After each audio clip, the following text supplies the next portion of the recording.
Hi there, and welcome back to LeanReads, the channel where we share powerful insights and personal growth lessons through great books for 70 years.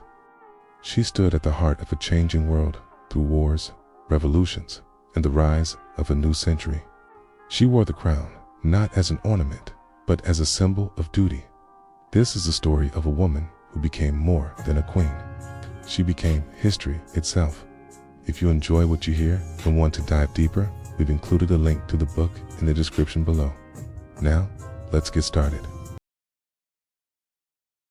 In 2015, Queen Elizabeth II officially surpassed her great-great-grandmother, Queen Victoria, to become the longest-reigning monarch in British history, a line of rulers stretching all the way back to William the Conqueror in 1066. During her remarkable 70-year reign, Elizabeth II left an indelible mark not only on the people of Britain, but also on the entire world. Yet, behind those decades of grace and grandeur, lies a life filled with personal trials and national challenges. To understand the woman behind the crown, her endurance, her strength, and her humanity, one must turn to Sally Bedell Smith as Queen Elizabeth II. The Woman Behind the Throne, 2012. Deeply researched and empathetic biography that illuminates the private world of one of the most powerful and enduring figures in modern history. Sally Bedell Smith is an acclaimed American historian, biographer, and longtime contributing editor at Vanity Fair. She has written best-selling biographies of Princess Diana, John and Jacqueline Kennedy, Bill and Hillary Clinton, and Prince Charles. Her expertise and access to royal insiders earned her a consulting role on Peter Morgan's play, The Audience, a dramatization of Queen Elizabeth II as private meetings with her prime ministers. With Queen Elizabeth II, Smith combines journalistic precision with historical insight to portray the monarch not as a distant symbol, but as a woman of extraordinary discipline, duty, and quiet resilience. The United Kingdom has transformed dramatically over the past 7 decades, politically, economically, and culturally. But amid all the change, one constant has remained: the presence of a queen whose composure, dedication, and sense of duty came to define an era. In 2022, the nation celebrated the Platinum Jubilee, marking Elizabeth II's 70 years on the throne, a milestone few leaders in world history have reached. During her reign, the United States saw 14 presidents. The Catholic Church welcomed 7 popes, and countless nations experienced revolutions, reformations, and rebirths. Yet, through it all, Queen Elizabeth II stood steadfast, the living embodiment of Britain's continuity and identity. To the world, she was elegant, personified, appearing in public with vibrant coats, matching hats, and her signature smile that radiated both warmth and authority. She was admired, even envied, for her grace and discipline.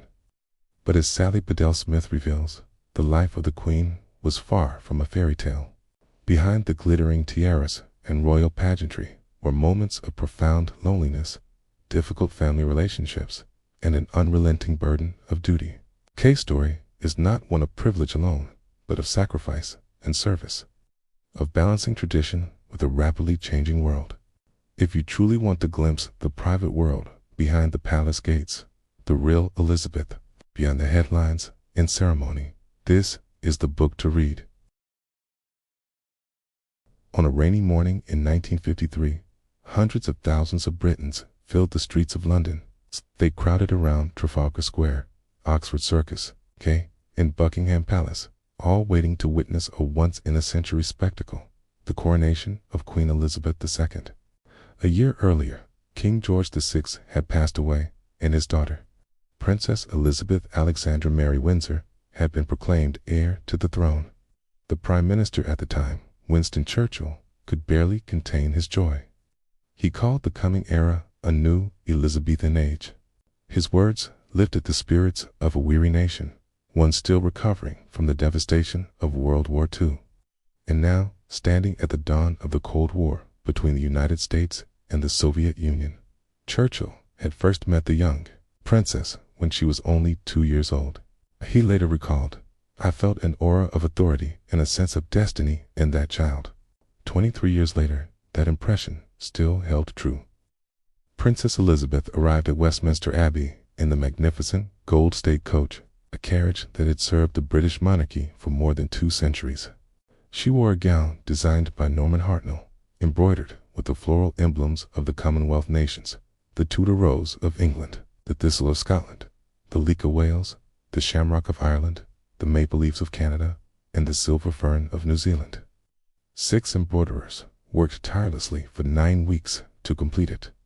The Queen-to-be would sit upon St. Edward's chair, K, the historic coronation chair built in 1300 for King Edward I and used for every coronation since. The ceremony began as the Archbishop of Canterbury presented the new monarch before an audience of 7,500 distinguished guests. Elizabeth then took her oath, pledging to uphold the laws of the United Kingdom and her realms, and to govern with justice and mercy.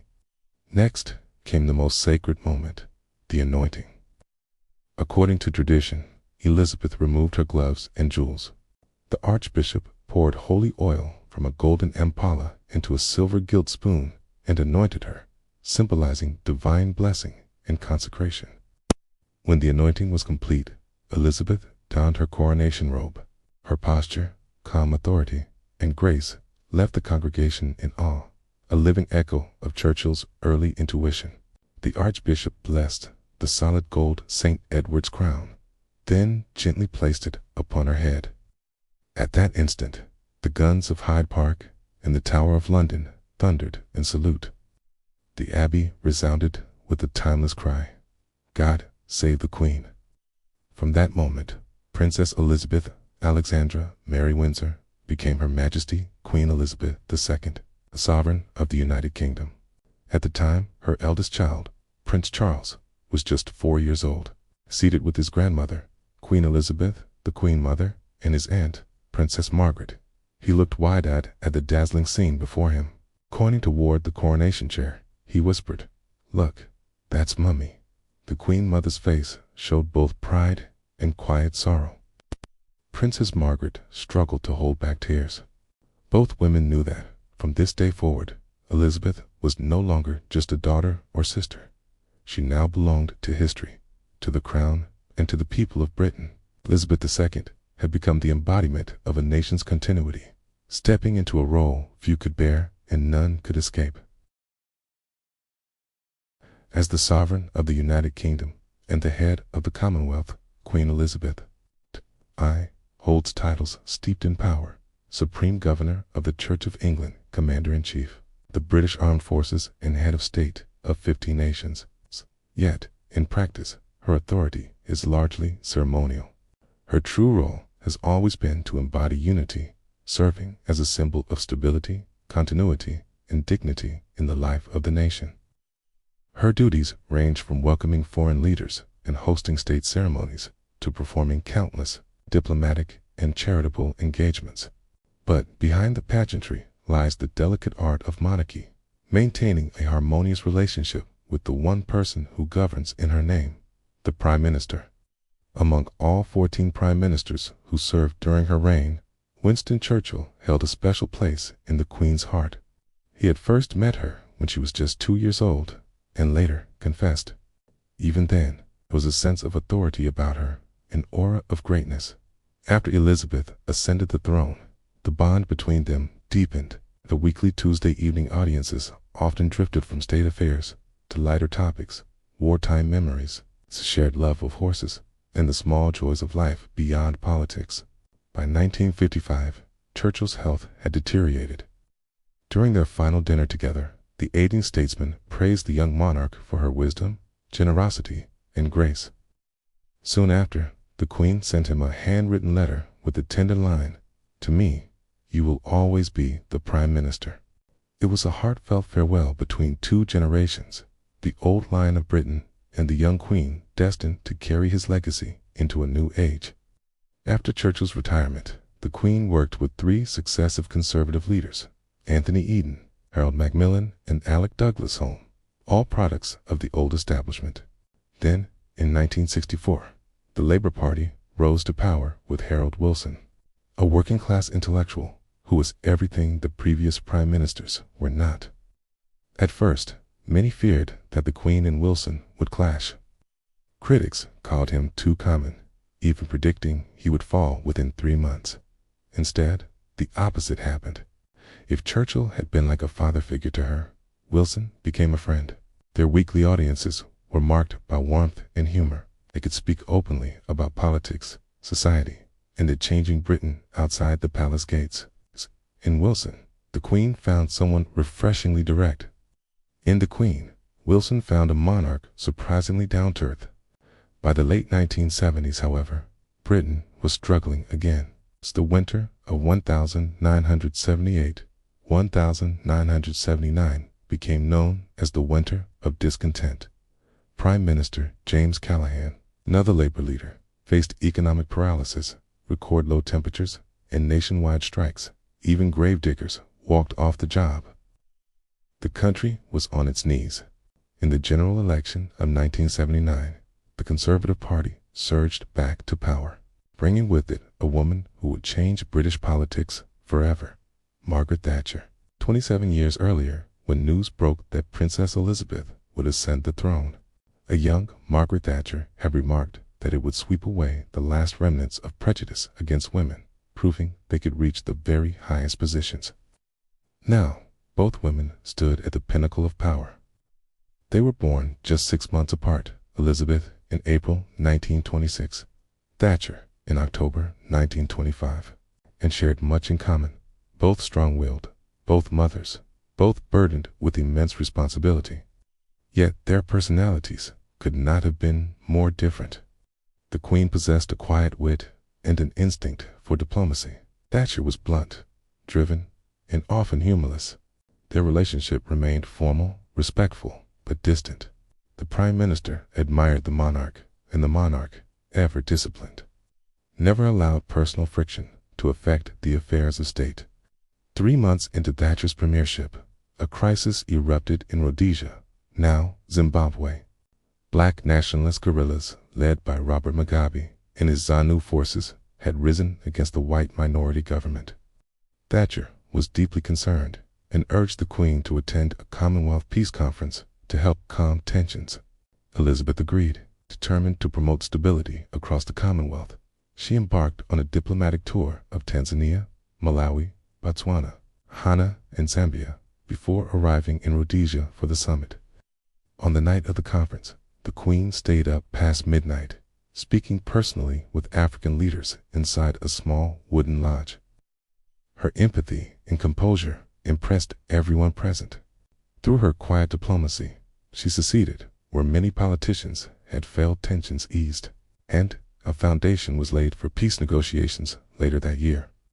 By late 1979, the atmosphere had changed. Thanks in part to the Queen's intervention, Britain was able to broker the Lancaster House Agreement, paving the way for Zimbabwe's independence. It was one of the finest demonstrations of Elizabeth II's subtle but undeniable influence, the soft power of dignity and presence. In June 1981, Queen Elizabeth II took part in the annual Trooping the Color, the grand parade celebrating her official birthday. Weeks earlier, her eldest son, Prince Charles, had married Lady Diana Spencer, and the royal family seemed to be basking in a moment of joy and stability. That morning, the Queen was radiant in a red jacket and navy skirt, mounted on her beloved black horse Burmese, a gift from the Royal Canadian Mounted Police on her 19th birthday. Behind her rode Prince Philip, Prince Charles, and members of the Household Cavalry. But at exactly 11 a.m., as the Queen approached Horse Guards Parade, chaos erupted. 6 gunshots rang out from the crowd. Startled, Burmese reared up hooves, pounding against the pavement. For a brief moment, the thousands watching feared disaster. But the Queen, an expert horsewoman since childhood, stayed calm. With firm hands and unflinching composure, she brought her mount under control while guards apprehended the shooter. No one was hurt. Within minutes, the procession resumed, as if nothing had happened. The nation later learned that the shots were blanks, fired by a disturbed young man. Yet, The image of the Queen's unshakable composure under fire became one of the defining symbols of her reign. Almost exactly a year later, in June 1982, King received a special guest at Windsor Castle, President Ronald Reagan and his wife, Nancy. Unlike most state visits, this was a private, personal invitation. The Queen planned a morning horseback ride through the royal parklands. At 9:30 a.m., the two leaders mounted up the Queen again on Burmese, Reagan on an 8-year-old chestnut named Centennial. They rode for an hour, waving to well-wishers along the way. At one point, however, the president, absorbed in greeting the cheering crowds, forgot to hold the reins. Sensing freedom, Centennial suddenly bolted toward a nearby lake. Without hesitation, the Queen spurred Burmese forward, caught up, and steadied Reagan's horse before disaster struck. The incident became an instant legend, and a story both leaders would laugh about for years.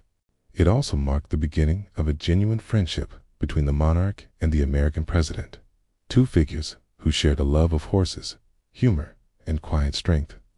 But calm seldom lasts long in a life so public. Just a month later, the Queen would face one of the most surreal moments of her reign. At 7:15 a.m., inside Buckingham Palace, she was startled by an unexpected knock on her bedroom door. Prince Philip had already left for an early engagement, and her staff were under strict orders never to disturb her at that hour. Before she could react, the door opened and a barefoot man in jeans and a t-shirt stepped into the room. He held a shard of broken glass, his thumb bleeding. The Queen, momentarily frozen, commanded, "Get out at once." The intruder was later identified as Michael Fagan, a troubled man who had somehow managed to break into the royal residence, not once, but twice. Surprisingly, Fagan wasn't violent. Instead, sat at the edge of her bed and began to pour out his troubles, a rambling confession of loneliness and frustration with life.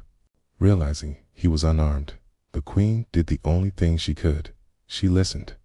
She spoke calmly, offering gentle, sympathetic replies, while discreetly pressing the emergency button by her bedside. After some time, Fagan asked for a cigarette. The Queen agreed and led him to a nearby dining room, where they ran into a startled footman and the Queen's corgis. The servant, understanding immediately, fetched cigarettes and a drink for the intruder, then cleverly stirred the dogs to bark loudly. Within moments, palace guards rushed in and apprehended Fagan. Through it all, Elizabeth II remained composed, unflappable as ever. Later, when recounting the incident, she reportedly treated it with quiet amusement, calling it an extraordinary experience. These 3 episodes, the gunfire at her parade, the runaway horse with Reagan, and the midnight intruder in her own bedroom, might have shaken anyone else. But for Queen Elizabeth II, they were merely storms to be weathered. Her composure was not an act. It was her nature, a lifetime of discipline, dignity, and duty distilled into poise. To her subjects, she was more than a monarch. She was the still point in a turning world, the living proof that grace under pressure can be the greatest form of strength. On Tuesday, May 14, 1991, Queen Elizabeth II arrived in Washington, D.C. for a 3-day state visit while the Gulf War raged in the Middle East. Over 70 years old, but still tireless, the Queen attended 18 engagements in the capital, followed by visits to 6 cities across Florida and Texas. It was a warm and successful tour, yet, as she prepared to return to London, she had no idea that a storm of personal crises was about to strike the royal family back home. The 10th anniversary of the marriage between Prince Charles and Princess Diana was approaching, but the fairy tale had long since faded. Rumors of Charles's ongoing closeness to Camilla Parker Bowles filled the tabloids, while Diana was accused of having an affair with cavalry officer James Hewitt. The British press smelled blood, predicting an earthquake that could shatter the monarchy's pristine image. Meanwhile, the Queen's second son, Prince Andrew, and his wife, Sarah Fergie Ferguson, were living lavishly at their new £3.5 million estate. When Andrew was away on naval duty, Fergie was photographed on luxurious holidays in Morocco, Switzerland, and France, behavior that did not sit well with the public. A Sunday Times editorial condemned the royals' wasteful, self-indulgent lifestyle. By Christmas 1991, Andrew and Fergie privately informed the Queen that they were considering separation. Soon after, Fergie was caught vacationing again, this time in Morocco with American millionaire Steve Wyatt. The scandal became impossible to contain. Their separation was officially announced in March 1992, but worse was still to come.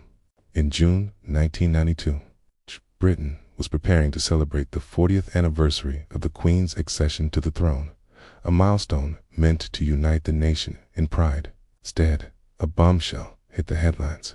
The Sunday Times published excerpts from journalist Andrew Morton's upcoming book, Diana, Her True Story. The revelations were devastating. The book portrayed Charles as unfaithful, the royal family as cold and controlling, and Diana as lonely and desperate. It was the first time the private tensions of the monarchy had been exposed in such humiliating detail. When the book was released, Charles and Diana met with the Queen and Prince Philip at Windsor. Charles remained silent, while Diana wept, insisting she had not spoken to Morton, though it was later revealed that she had cooperated through secret tapes. Both expressed a desire to separate, but the Queen and her husband urged reconciliation.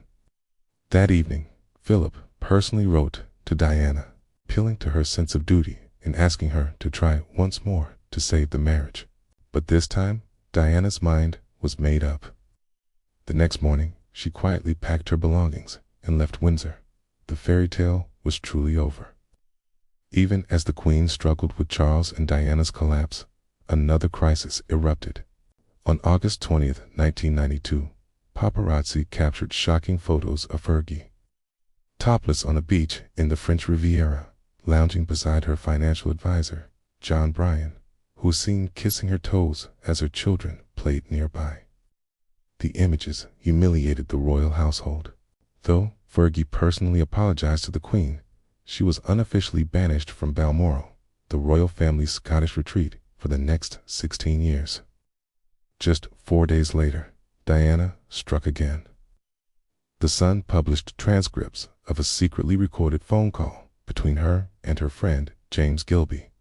Under the headline, "My Life is Torture," in the tapes, Gilby affectionately called her Squidgy, while Diana bitterly criticized the royal family. The monarchy's private struggles were now a public spectacle. The final blow came on Friday, November 20th, 1992, the 45th wedding anniversary of the Queen and Prince Philip. Early that morning, Prince Andrew called to report a disaster. Windsor Castle was on fire. Flames tore through 9 staterooms and more than 100 other chambers, destroying priceless art and furniture. For Elizabeth, it felt like a divine reckoning, a visible symbol of the turmoil consuming her family. The cost of repairs was estimated at £20 to £40 million. And debates over whether taxpayers should foot the bill only deepened public resentment.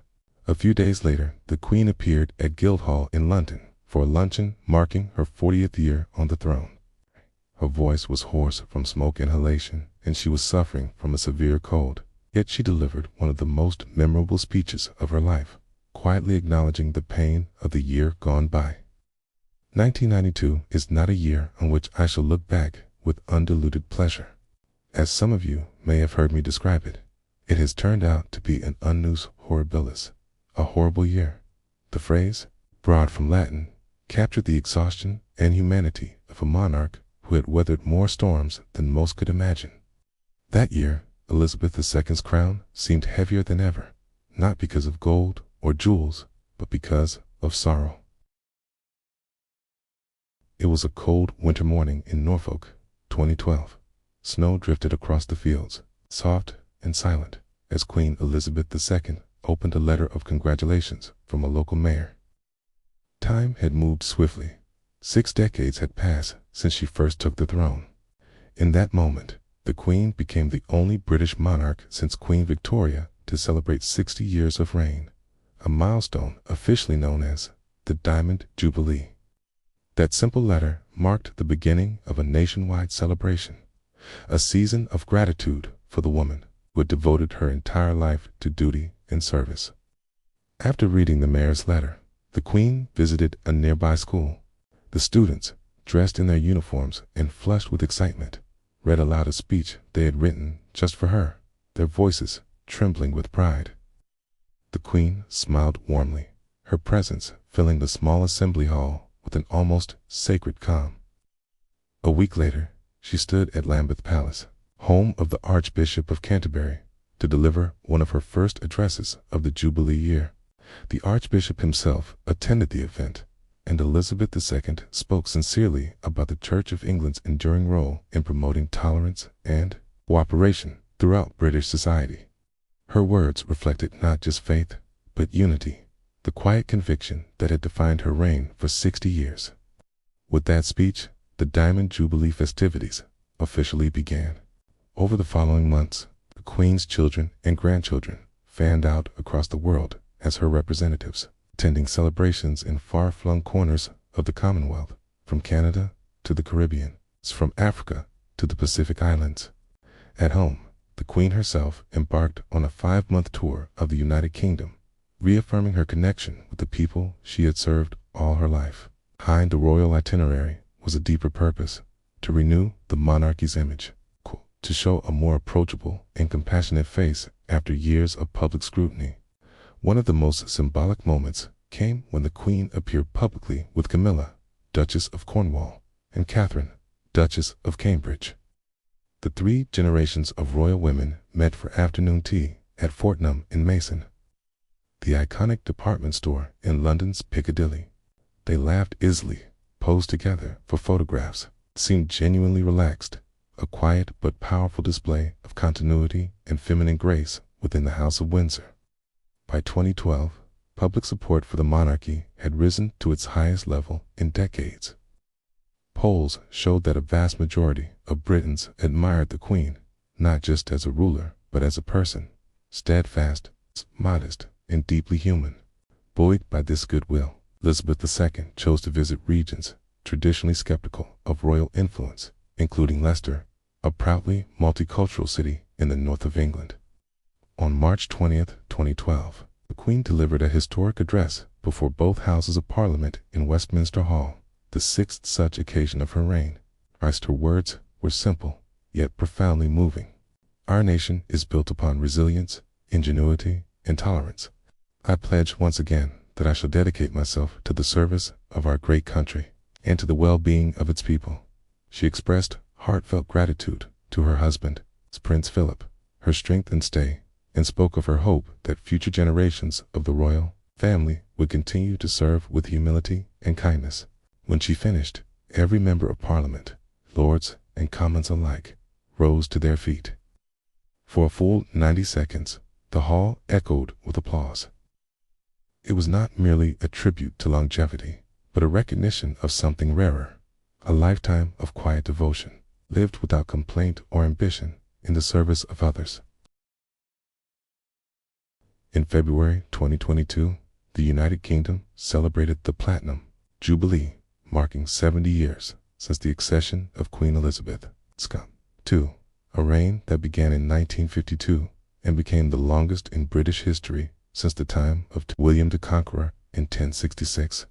No other monarch had guided the nation through such vast change, from empire to globalization, from handwritten letters to the digital age, and yet remained the same steady presence at the heart of British life.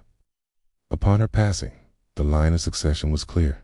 Her eldest son, Prince Charles, would ascend the throne as King Charles III, followed one day by his son, Prince William. But even as the crown passes on, the legacy of Elizabeth II endures, not in jewels or palaces, but in the hearts of her people. Well into her 90s, the Queen remained remarkably active, her smile undiminished, her spirit unbroken. For 70 years, she carried not only the weight of a crown, but also the quiet burdens of motherhood, marriage, and duty. She was at once a sovereign and a symbol, a mother and a matriarch, a woman who never asked to lead, yet did so with unwavering dignity. Elizabeth II reminded the world that true leadership requires neither power nor grandeur, only purpose, patience, and grace. Her reign was not defined by conquest, but by constancy. Not by speeches, but by silence. Not by rule, but by service. As Britain moves forward into a new era, her name will continue to echo through time, not just as Queen Elizabeth II, but as a living testament to devotion, resilience, and humanity. She was the bridge between centuries, the stillness amid chaos, the embodiment of a nation's soul. Reading about the life of Queen Elizabeth II is not just reading history, it is reading the story of constancy in an age of change. She was born into privilege, yet spent her life in service. She inherited a crown, yet carried it as a burden of duty, not a prize of power. For 70 years, through wars, scandals, and revolutions of technology and culture, she stood as the still center of a restless world. There was something profoundly human in her quiet strength. She did not command armies or rewrite constitutions. Her influence flowed instead from presence, steadiness, and restraint. In an age obsessed with visibility and noise, her silence became eloquence. Where others sought to lead by voice, she led by example. What makes Elizabeth II extraordinary is not that she reigned for so long, but that she remained utterly consistent, disciplined, gracious, and humble when the world around her demanded constant reinvention. She showed that dignity is not an act, it is a habit of the soul. That true leadership is not about control, but about constancy of heart. Her reign reminds us that even in the modern age, where everything feels transient and transactional, there is still power in tradition, still comfort in continuity, still grace in duty, fulfilled without complaint. To reflect on her life is to be reminded of something we are in danger of forgetting, that service, humility, and faithfulness can be as revolutionary as ambition or genius. As the crown passes to a new generation, her example endures quiet, luminous, unshaken. The woman who once said, "I have to be seen to be believed," now no longer needs to be seen. Her legacy is believed, engraved not on monuments, but on memory.